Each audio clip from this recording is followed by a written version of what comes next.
بسم اللہ الرحمن الرحیم۔ شروع اللہ کا نام لے کر جو بڑا مہربان نہایت رحم والا ہے۔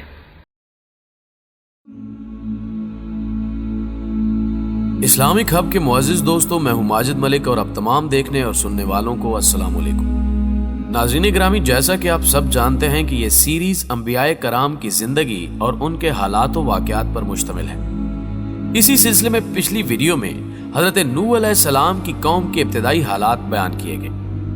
آج ہم حضرت نوح علیہ السلام کی کشتی کا واقعہ بیان کرنے جا رہے ہیں۔ حضرت نوح علیہ السلام نے اپنی قوم کو اللہ کی وحدانیت پر بلانے اور کفر و شرک اور بت پرستی کو چھوڑنے اور دین حق پر چلانے کے لیے ہر ممکن کوشش کی، مگر جب حضرت نوح علیہ السلام کی بدبخت قوم نے آپ کے دین حق کی تعلیمات پر کان نہ دھرا اور جب آپ علیہ السلام ان کی نافرمانیوں پر دل برداشتہ ہو گئے، اللہ تعالیٰ سے اپنی قوم کے حق میں بد دعا فرمائی، اور پھر اللہ نے اپنے بندے کی یعنی حضرت نوح علیہ السلام کی پکار سن لی، اور اللہ تعالیٰ نے حضرت نوح علیہ السلام کو کشتی بنانے کا حکم دیا۔ حضرت نوح علیہ السلام اپنے گنے چنے ساتھیوں کی مدد سے، جو کہ بہت کم مقدار میں تھے، کشتی بنانے میں مصروف ہو گئے۔ تب آپ کے بستی کے لوگ آپ کا تمسخر اڑانے لگے کہ کیا کشتی کو خشکی پر چلاؤ گے۔ اس واقعے کو قرآن کریم میں اس طرح بیان کیا گیا ہے، جس کا ترجمہ کچھ یوں ہے: قوم نوح نے بھی پیغمبروں کو جھٹلایا۔ جب ان کے بھائی نوح نے کہا کہ تم ڈرتے کیوں نہیں، میں تو تمہارا امانت دار پیغمبر ہوں، سو اللہ سے ڈرو اور میرا کہا مانو، میں تم سے اس کا کچھ صلہ نہیں مانگتا، اور میرا صلہ تو اللہ رب العالمین ہی پر ہے، سو اللہ سے ڈرو، میرے کہنے پر چلو۔ تو وہ بولے، کیا ہم تمہارا کہا مان لیں، اور تمہارے تابعدار تو رذیل لوگ ہیں۔ تو نوح علیہ السلام بولے کہ مجھے کیا معلوم کہ وہ لوگ کیا کرتے ہیں، ان کا حساب میرے پروردگار کے ذمے ہے، کاش تم سمجھو، اور میں مومنوں کو نکال دینے والوں میں سے نہیں ہوں، میں تو صرف کھول کھول کر نصیحت کرنے والا ہوں۔ تو انہوں نے کہا، اے نوح، اگر تم باز نہ آئے تو تم سنسار کر دیے جاؤ گے۔ نوح نے کہا، میری قوم نے مجھے جھٹلایا، تو میرے اور ان کے درمیان کھلا فیصلہ کر دے، مجھے اور میرے ساتھ جو ہیں ان کو بچا لے۔ پس ہم نے ان کو اور ان کے ساتھ جو کشتی میں سوار تھے سب کو بچا لیا، اور اس کے بعد باقی لوگوں کو غرق کر دیا۔ بے شک اس میں نشانی ہے، اور ان میں سے اکثر ایمان لانے والے نہیں تھے، اور تمہارا پروردگار غالب اور مہربان ہے۔ معزز ناظرین کرام، حضرت نوح علیہ السلام نے اللہ تعالیٰ کے حکم کے مطابق ایک بہت بڑی کشتی بنائی، جس کی مثال ملنا مشکل ہے۔ حضرت قتادہ کا کہنا ہے کہ کشتی 300 ہاتھ لمبی اور 50 ہاتھ چوڑی تھی۔ اس کی 3 منزلیں تھیں، سب سے نچلی منزل انسانوں کے لیے، درمیانی منزل مویشیوں کے لیے، اور سب سے اوپر منزل پرندوں کے لیے مختص کی گئی، اور اس کے اوپر ایک چھت بھی تھا۔ چنانچہ جب کشتی کی تعمیر مکمل ہو گئی تو اللہ سبحانہ و تعالیٰ نے حکم دیا کہ ہر ذی روح کا ایک جوڑا اس کشتی میں سوار کر دیا جائے، تاکہ ان کی نسل کا سلسلہ آگے بڑھ سکے۔ جب حکم الہی آ گیا تو حضرت نوح علیہ السلام نے ہر ذی روح کا جوڑا کشتی میں سوار کیا، تو اللہ نے زمین کو حکم دیا کہ وہ پانی اگل دے۔ چنانچہ زمین سے پانی نکلنے لگا، اور اللہ نے آسمان کو حکم دیا کہ بارش برسا۔ آسمان سے بارش ہونے لگی، بارش اتنی شدید تھی کہ زمین سے پانی کی سطح بلند ہونے لگی۔ نافرمان لوگ گھروں کی چھتوں اور اونچی جگہوں پر چڑھ گئے، مگر بارش تھی کہ تھمنے کا نام نہیں لیتی تھی۔ 40 روز تک لگاتار زور و شور سے بارش برستی رہی، ہر طرف پانی ہی پانی ہو گیا، ساری زمین سمندر کا نقشہ پیش کرنے لگی، یہاں تک کہ پہاڑوں کی چوٹیاں بھی اس میں ڈوبنے لگی، ہر طرف قیامت خیز منظر تھا۔ تمام کافر اور حضرت نوح علیہ السلام کو ستانے والے اور ان کی نصیحتوں پر کان نہ دھرنے والے آج بے یار و مددگار اللہ کے غضب کا شکار ہو کر اس پانی میں ڈوب ڈوب کر مرنے لگے۔ انہی لوگوں میں حضرت نوح علیہ السلام کا بیٹا اور بیوی بھی شامل تھے۔ ان کا بیٹا ڈوبتے ہوئے کشتی کے نزدیک آیا تو حضرت نوح علیہ السلام نے اس سے کہا کہ اے بیٹا، ابھی بھی وقت ہے، توبہ کر لو اور کشتی کے اندر چلے آؤ۔ مگر ان کے بیٹے نے کہا کہ ہرگز نہیں، میں نزدیکی چوٹی پر چڑھ جاؤں گا۔ حضرت نوح علیہ السلام کے بیٹے کو بھی ہدایت نصیب نہ ہوئی اور حضرت نوح علیہ السلام کی آنکھوں کے سامنے ڈوب کر مر گیا۔ ان کی بیوی کا بھی یہی حال تھا، وہ بھی نافرمان ہو کر کافروں کے ساتھ اللہ کے عذاب میں مبتلا ہو کر مری۔ یہ منظر حضرت نوح علیہ السلام نے اپنی آنکھوں سے دیکھا۔ کوئی انسان بھلا اپنی اولاد کو اپنے سامنے کیسے مرتا دیکھ سکتا ہے؟ مگر یہ ہے اللہ کے رسولوں کا صبر۔ اللہ کی طرف سے آزمائش پر حضرت نوح علیہ السلام نے سر تسلیم خم کیا۔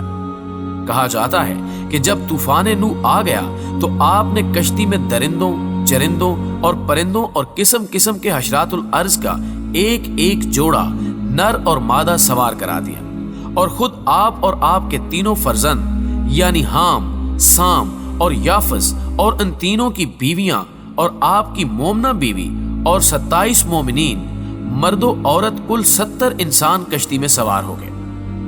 روایت ہے کہ جب سانپ اور بچھو کشتی میں سوار ہونے لگے تو آپ نے ان کو روک دیا، تو ان دونوں نے کہا کہ اے اللہ کے نبی، آپ ہم دونوں کو سوار کر لیجئے، ہم عہد کرتے ہیں کہ جو شخص سلام علی نوح فی العالمین پڑھ لے گا ہم دونوں اس کو ضرر نہیں پہنچائیں گے۔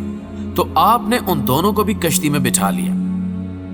معزز دوستو، یہاں آپ کو یہ بھی بتاتے چلیں کہ طوفان نوح تک یام حضرت نوح علیہ السلام کی واحد اولاد تھی۔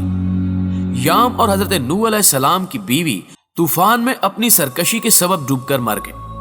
حضرت نوح علیہ السلام کی باقی نسل طوفان نوح کے بعد پیدا ہونے والی اولاد سے چلی۔ حضرت نوح علیہ السلام کی قوم سے بت پرستی کا آغاز ہوا۔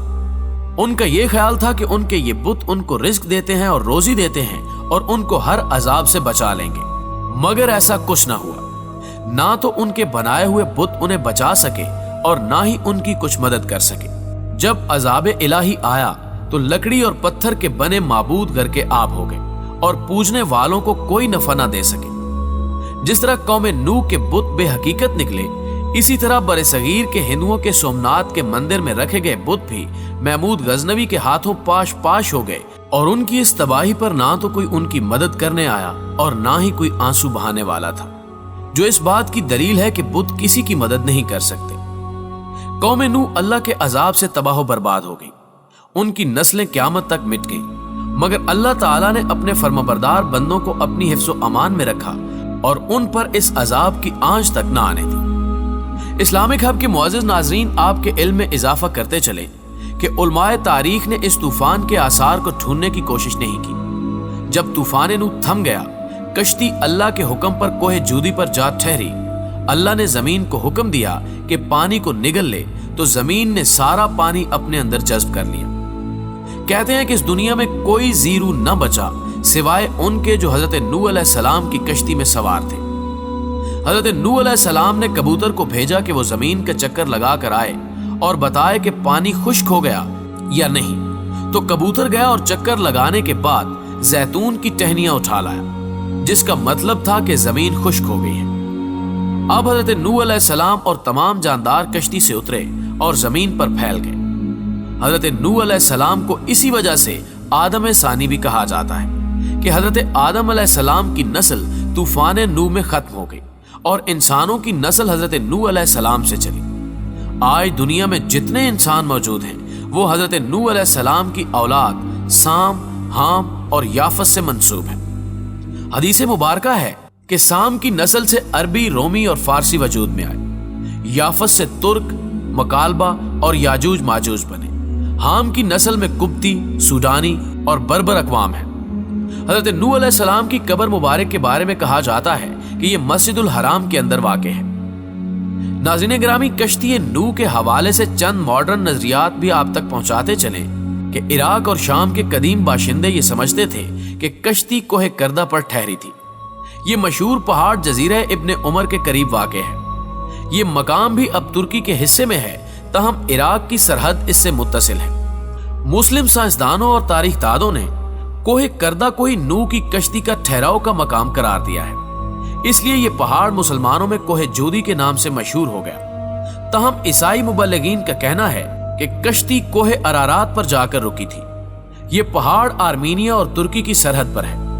آرمینیا میں 301 عیسوی میں ہی عیسائیت کو سرکاری مذہب قرار دیا گیا تھا، اسی لیے کہا جاتا ہے کہ اس ملک کی اہمیت بڑھانے کے لیے کوہ ارارات کو نوح کی کشتی کا مقام قرار دیا گیا اور اب سائنسدانوں اور ماہرین نے اس کشتی کو اسی مقام پر تلاش کرنے کا دعویٰ کیا ہے۔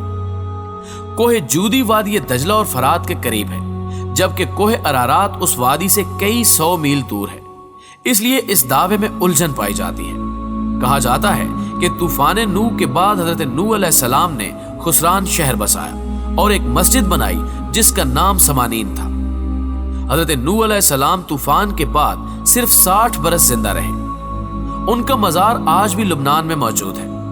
حضرت نوح علیہ السلام کی کل زندگی کا دورانیہ 1000 یا بعض روایات میں 1080 برس ہے۔ کلام حق تعالیٰ کو سمجھنے اور راہ راست پر چلنے کے لیے اللہ کے بندوں اور ولیوں کی تاکید ہمارے لیے مشعل راہ ہے۔ ہمیں چاہیے کہ ہم اپنے دور کے ولیوں کی نصیحتوں پر عمل پیرا ہوں اور اللہ کے عذاب اور غضب سے بچ سکیں۔ ناظرین گرامی، ہمیں امید ہے کہ آج کی یہ انفارمیٹیو ویڈیو آپ کو پسند آئی ہوگی۔ ویڈیو پسند آنے کی صورت میں اسے لائک کیجئے، ہمارے چینل کو سبسکرائب کیجئے اور ساتھ موجود گھنٹی کے بٹن کو دبانا ہرگز مت بھولیے تاکہ ہماری ہر نئی ویڈیو کی نوٹیفیکیشن آپ کو سب سے پہلے مل سکے۔ آج کی ویڈیو میں بس اتنا ہی۔ اگلی ویڈیو تک کے لیے اللہ نگہبان۔